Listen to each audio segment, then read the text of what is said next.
Book Summary: The Industries of the Future by Alec Ross. Alec Ross is a former senior advisor for innovation to the U.S. Secretary of State, a distinguished visiting fellow at John Hopkins University and an advisor to government leaders. The digital age, the information society, the technological revolution, the time we live in has a number of sobriquets, all of which point to an exciting fact: we are living in a new world. And what makes this time so interesting? The prevalence of data. Today, data is the raw material, and it can be processed and used to create new industries or revolutionize old ones. The industries that thrive, the industries of the future, will create opportunities for new jobs and businesses, and make it possible for developing nations to transition smoothly into the new information age. But with these developments come new challenges. For instance, how to use big data and create jobs for people displaced by technology. Let's dive right in.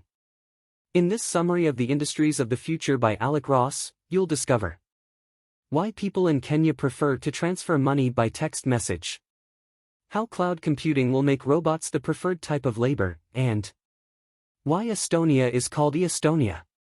Recommendation. In this informative overview, technology policy guru Alec Ross paints quite a believable picture of the future of international business.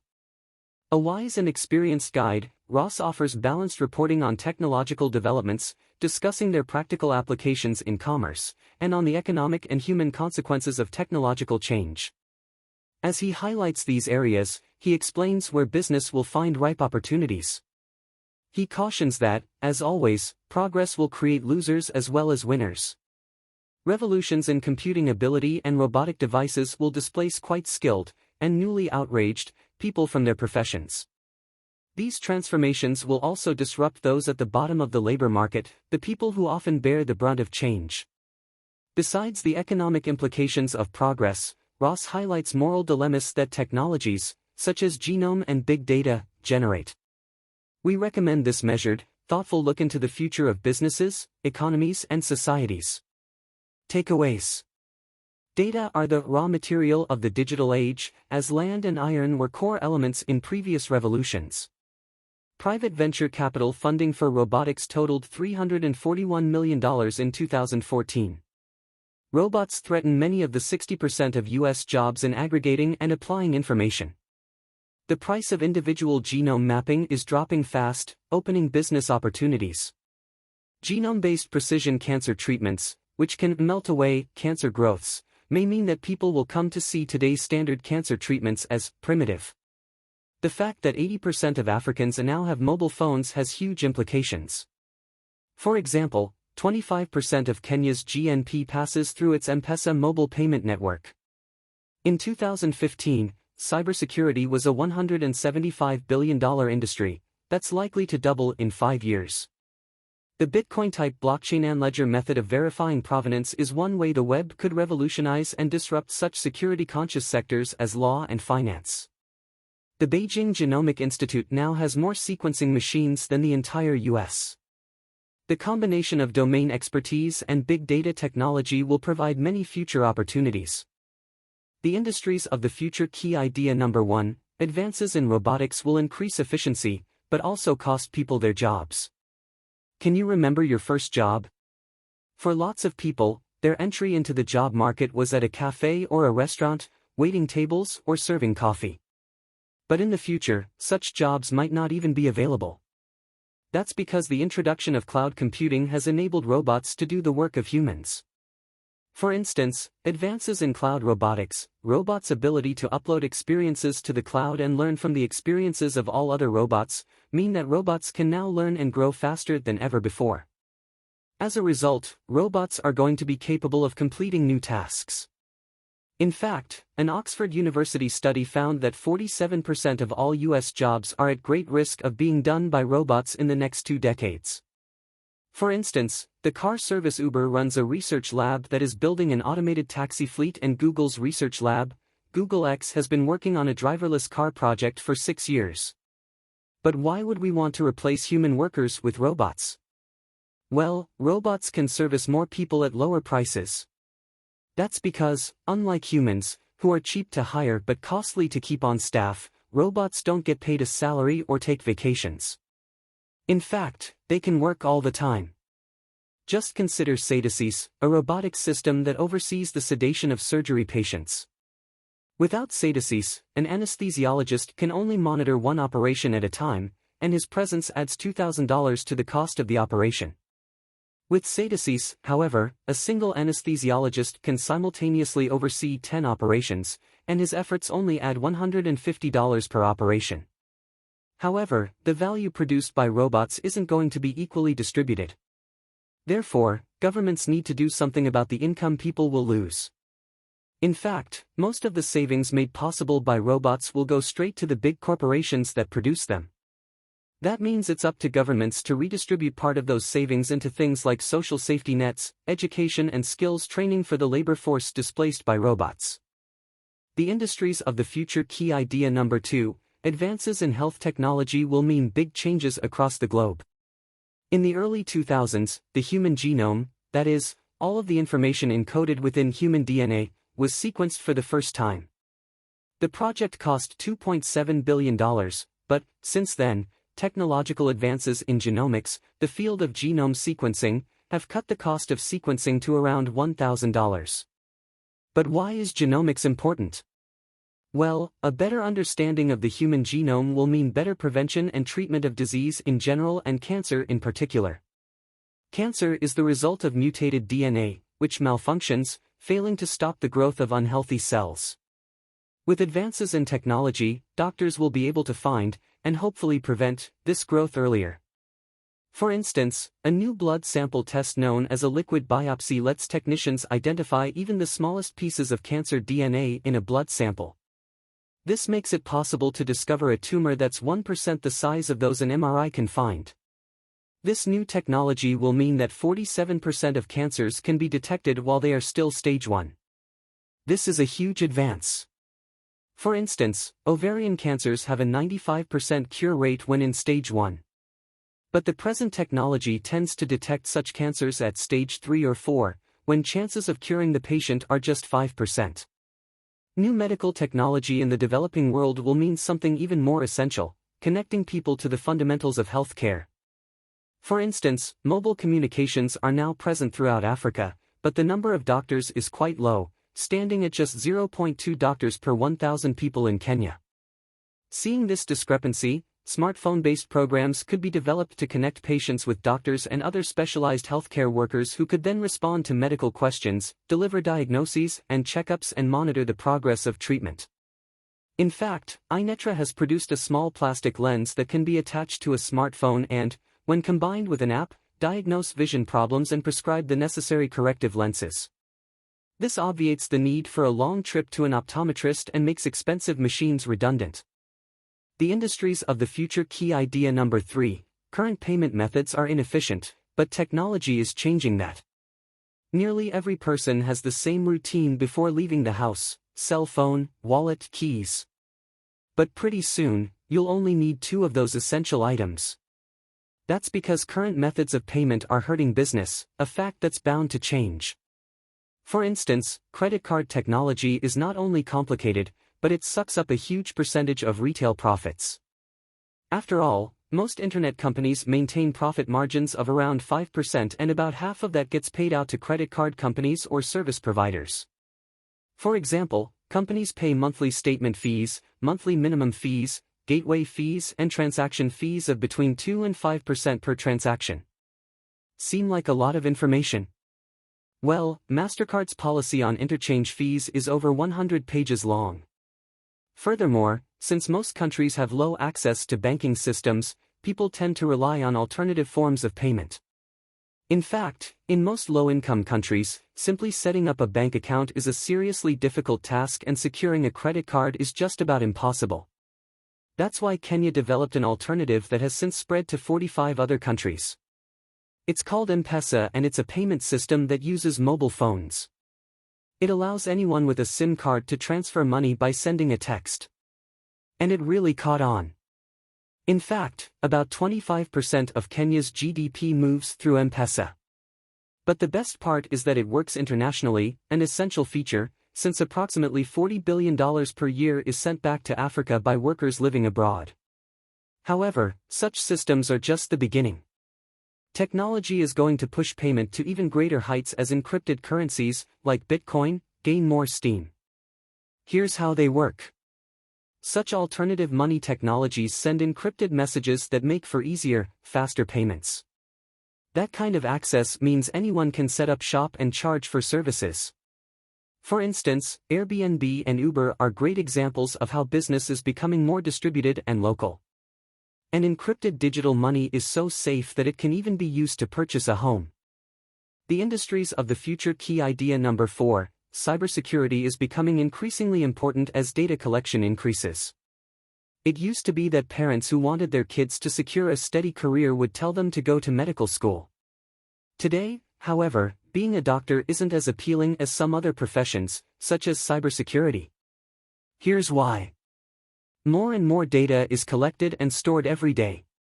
In fact, as soon as a kid is handed a smartphone, they begin leaving a lifelong trail of data.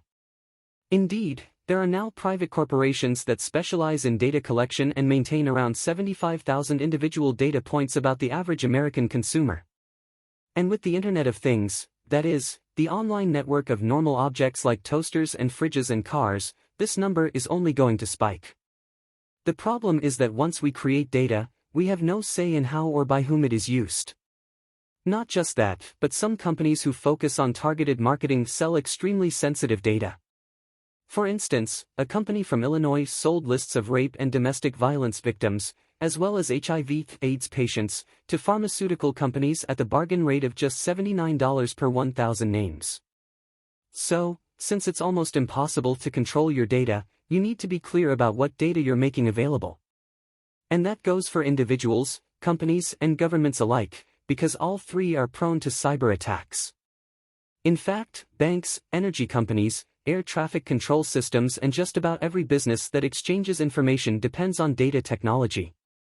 This reality makes such operations prime targets for criminals and enemies. Further complicating things, the Internet has no borders, which means there are no clear jurisdictions that help mediate disputes between states. Naturally, all this data, and the potential for its destructive use, produces a serious demand for experts in the field of cybersecurity. The industries of the future. Key idea number 5, big data technology still relies on experts in different fields to put its information to use. Okay, so now you know the future is cybersecurity, but does that mean other careers will be irrelevant? Actually, tech workers will always need the support of other professions. Big data analysis is just one part of the equation. For instance, data analytics produces insights by analyzing huge quantities of data from both the present moment and the past. The result is the streamlining of existing processes and access to information on an unprecedented scale. Just take the combination of satellite-gathered weather information with ground-based sensors that measure water and air quality, nitrogen levels, and other environmental conditions. This pairing enables one to find the exact right mixture of fertilizer, water, and customized seeds to plant every square meter of soil. Such precision agriculture will help farmers grow more food while emitting less pollution, which is our best option for solving world hunger. It's also essential, however, that big data technology and cheaper sensors team up with expert knowledge in each field, and that's where other professionals come in. Here's why. To apply technology most successfully, it's essential for someone to be on the ground with the requisite expertise in the field. For instance, pasture meter is a technique of precision agriculture that originated in the Manawatu-Wanganui region of New Zealand. It employs advanced sensor technology to take 200 measurements a second, determining how much grass exists in a given field and how the cattle can be best distributed. So, while it's unlikely that anybody in Silicon Valley would think that watching grass grow could be a profitable business, the farmers of New Zealand, home to twice as many cattle as people, had an inside perspective. In fact, in part due to pasture meter, New Zealand's beef sales to China have climbed by nearly 487% in just 1 year. They're even outselling their much larger neighbor, Australia. The industries of the future. Key idea number 6, future innovation requires open and equitable countries. So, big data could mean major improvements for the industries of tomorrow. But what can be done to ensure that these improvements are actually made? Fostering an open society. That means physical openness, like strong infrastructure, but also virtual openness, like a rapid and uncensored internet, as well as economical openness, like reduced tariffs on trade. For instance, in 2000, Estonia declared access to the internet a human right. As a result of their widespread use of the internet, strong infrastructure and limited regulations on all types of services, they've earned themselves the nickname e-Estonia. In fact, the country even offers e-citizenship to foreigners, providing them equal civil rights and making it easy to conduct business with the country from across the globe. An open society also means encouraging innovation by giving more authority and money to young people with big ideas. Born in the digital age, the young people of today are often more open to new ideas and take greater innovative risks. For instance, in many traditional cultures like Japan, it takes decades for young people to reach the level of authority they need to fund their ideas. This hinders innovation. After all, it's no coincidence that Google, Facebook, Oracle, Microsoft and loads of other information technology giants were founded by entrepreneurs in their 20s. But not only young people need to be empowered, women do, too. In fact, giving women more power is not merely a matter of ethics, it's good economics as well. Countries that suppress women's rights are, in essence, depriving themselves of half their workforce. For instance, during the reconstruction following Rwanda's horrific 1994 genocide, gender equality became central. The reforms resulted in women being able to register as landowners, which increased registrations by 20% and decreased the number of impoverished women by 20%. Furthermore, between 2001 and 2013, the country's GDP rose by 8% per year. As a result, Rwanda is currently the only country in the world with a female majority in its parliament. Summary: Big data and the Internet of Things. Computing power is growing exponentially and becoming ever cheaper. Big data's rate of growth continues to increase. Processing masses of data has become an increasingly viable option in business and science. More than 90% of the world's digital data have been generated since 2013. Nobody is really sharing anything in the sharing economy. You can call it the sharing economy, but don't forget your credit card. Data are the digital age's raw material, just as land and iron were the core elements in previous revolutions. The big data revolution goes beyond volume. It includes making data searchable, and processing, transforming and communicating it in ways that help people visualize patterns. Big data helps firms chew through or navigate large amounts of information in real time. Big data is both intimate and expansive. It examines small facts and aggregates these finite facts into information that can be both comprehensive and personalized. Robots that collect masses of information in self-correcting, evolving cloud databases could actually learn the emphasis, slang and accent that make up everyday human speech. As computing horsepower gets cheaper, more of your possessions and devices will contain computing ability and web connections to enhance their usefulness or save waste. This Internet of Things could have more impact in one decade than the whole Internet to date has been. Robotics. Today's confluence of advances in artificial intelligence, computer science, and big data mean that a steep increase in robots' capabilities and usefulness is underway. Japan is the leader in robotics. The Japanese government has invested $24.6 million in robots to aid movement and provide entertainment for the elderly. Honda is working on robotic legs to help people walk. Banks, and the ecosystems around banks, are just starting to realize that they're digital companies. Other robotics pioneers along with Japan include China, South Korea, and Germany, as well as the US, with President Obama's 2011, $100 million National Robotics Initiative. These top 5 countries are working to establish the lucrative back-end support systems that will be the real earners in robotics, since the industry will need their services, much as Cisco Systems and Juniper Networks serve the Internet revolution. Our money will be coded, broken down into ones and zeros and wrapped within powerful tools for encryption. The combination of increasing computing muscle, big data, and cloud data transmission of robotic artificial intelligence will foment a potent shift. Robots will go beyond the control of specific programs and become self-evolving learning machines that can increase their own capabilities. Breakthroughs will see robots conquer tasks once deemed too difficult for them, like developing the real-time feedback mechanisms and reasoning needed for hand-eye coordination. A bank is a giant ledger that records how much money belongs to people and how much money people owe them. At heart, that's a data problem. Besides funding from various national governments, private venture capital for robotics grew from $160 million in 2011 to $341 million in 2014. Google's investment in driverless cars and Amazon's experiments with delivery drones are among today's high-profile projects.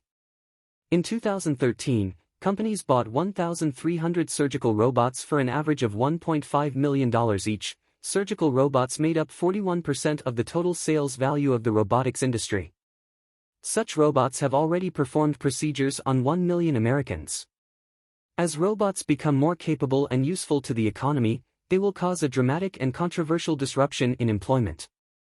More than half of U.S. jobs could be at risk of computerization in the next 2 decades. Unlike previous developments, which saw the mechanization of manual labor jobs, those now in the 60% of the workforce whose job involves aggregating and applying information could find their jobs at risk. Nations such as China, where social and political stability depend on mass employment in manufacturing, are wary of the way ever cheaper, labor-saving robotic technology could affect their economies. Biotechnology and the genome. The buzz promises great breakthroughs in this area, but most people don't yet understand how massive an entity genome technology could become. As data crunching and computing capabilities rise, the price of mapping genomes drops.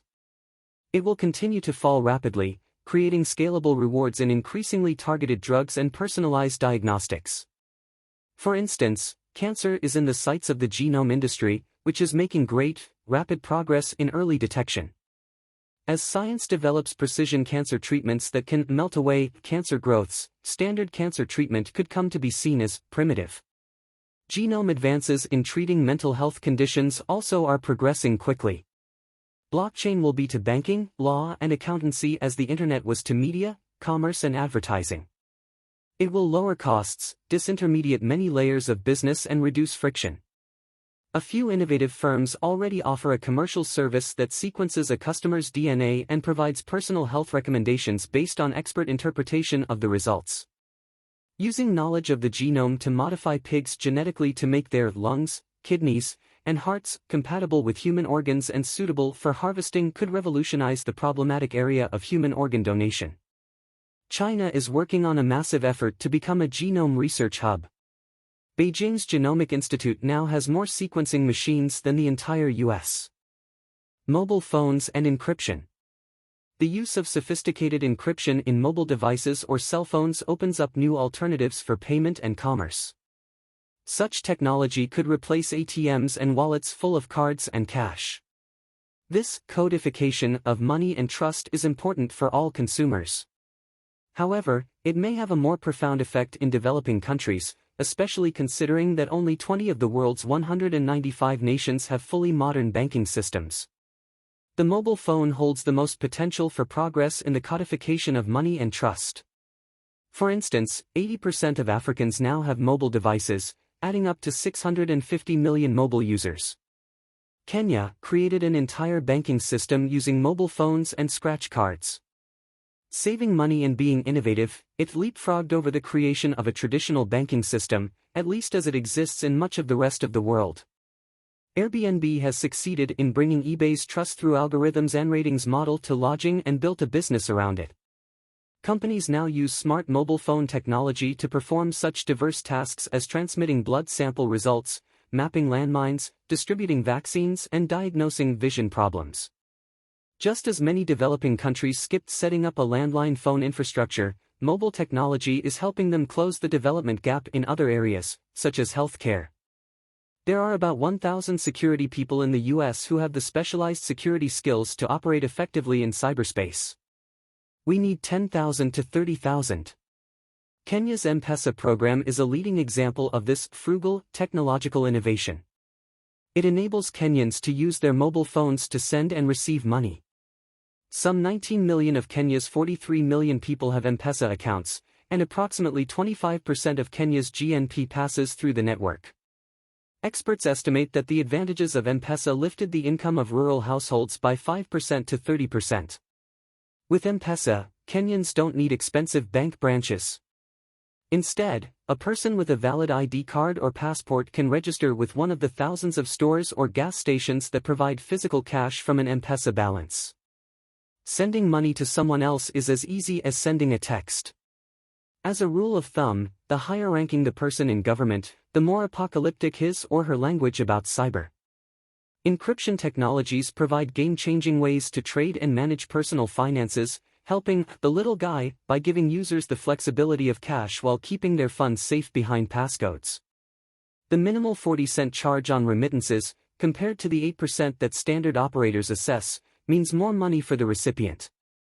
India invested a lot of money and effort into introducing biometric identity cards, which, although they are not based on mobile phone technology, can help 120 million of its disadvantaged people open bank accounts. The eBay trust model. In the eBay economy, internet platform companies and the sellers who use them establish trust through algorithms and ratings. The sellers' concern for their reputations, future sales and online ratings convince consumers that they can safely pay a stranger for goods now that they'll receive later. Airbnb takes advantage of this trust model. Using the web's searching and matching power, it has become, effectively, the world's largest hotel chain, with more than 800,000 listings in 34,000 cities. These successful trading platforms have a disruptive effect on the wider economy. They destroy old business models. Uber, one of the most controversial and disruptive platforms, has provoked taxicab drivers to stage protests around the world. The abilities of Uber's efficient routing technology may enable its possible expansion into the growing sector of parcel delivery. The price of mapping the human genome will continue to drop at a shockingly fast rate, allowing for a process of commercialization to take place that unleashes private sector investment into the creation of new diagnostics, therapies and drugs based around genetics. The logical progression of methods for harnessing the Internet's strengths in peer-to-peer marketplaces arguably could produce quite a neoliberal, transient labor market. Some workers may find that this framework, based on individual engagements, rewards their niche spectacularly. Workers with fewer skills could find themselves in a race to the bottom, trapped in an environment of perpetual bargaining and short contracts. Cybercrime. Cybercrime's growth rate is commensurate with the international proliferation of the Internet, and it costs the world $400 billion a year.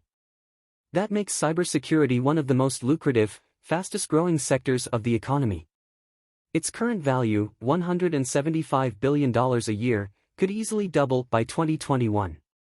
Cyber attacks vary in format and target, including broad intellectual property activity theft coming out of China, terrorist attacks, and political attacks, such as those that Russian political groups directed at Estonia and Georgia. Many of the most powerful Chinese leaders believe that genomics is the next trillion-dollar industry, and they are determined to be its leader. The weaponization of code is a major concern for security officials, since cyberweapons are far easier to obtain than armaments or nuclear material, and since cyber warfare isn't limited by any accepted boundaries or norms. As people connect more and more aspects of their lives to the Internet, the general population will be more at risk. Cars and pacemakers are perhaps the most evocative examples of possible personal exposure to malicious cybercriminals. Fintech. Experts in financial technology, fintech, are in the business of applying big data, blockchain and algorithm developments to the retail financial industry. The essence of a retail bank hinges on its data about its customers and its asset and liability relationships with them. The financial crisis highlighted banks' clunky technology and their lack of real-time, aggregated consolidated positions.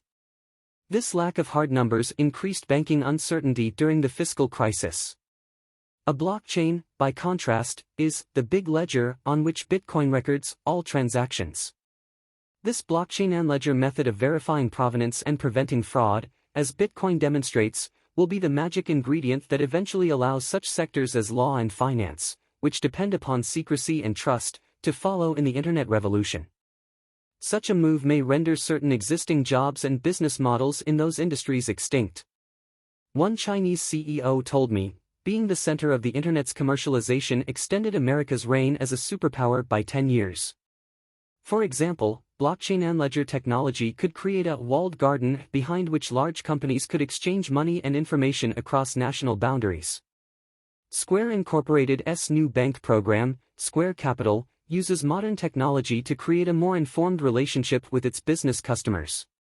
Customers allow Square's technology to track their company's collections and payments in real time. This gives Square Capital an ongoing live assessment of the health of the business.